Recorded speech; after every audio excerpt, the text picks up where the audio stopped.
Hello again. My wife and I do not watch all that much television, just an hour or so a day. A lot of what we do watch tends to be true crime dramas, which are very popular these days, of course. You know the kind of thing, reconstructions of real life cases with a lot of attention to authentic detail. When Netflix recently released the ITV series about the Pembrokeshire murders, I give a link to a bit from the Radio Times about this in the description to this video.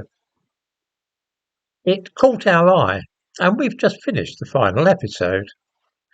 It's very well done, and I highly recommend it, for it was made with the assistance of the police officer who was in charge of the investigation. I found myself slightly distracted, though, by the very obvious way that those producing the series had been working to a general overarching trend in British television in the last 5 years or so, inserting black people into key positions and portraying them as being very important, more important than the white people in many cases. This is done especially with women.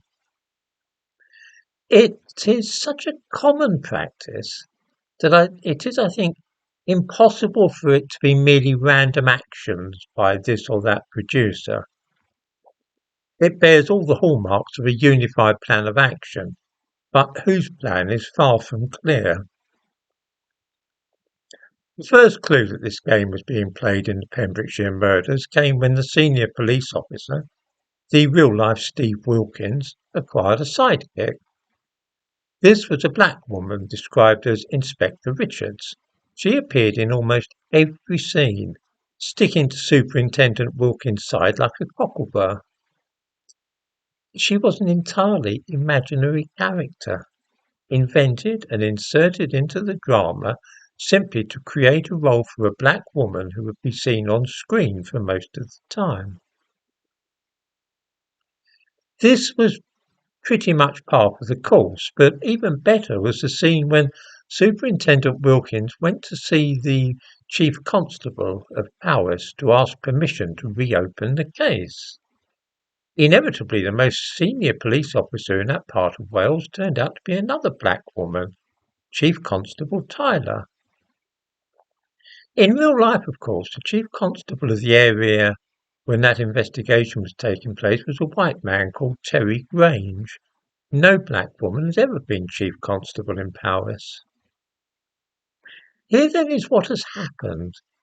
An apparently meticulous recreation of a real crime investigation using the actual names of the police officers and criminal being pursued has deliberately altered history and replaced a white male chief constable with a black female one.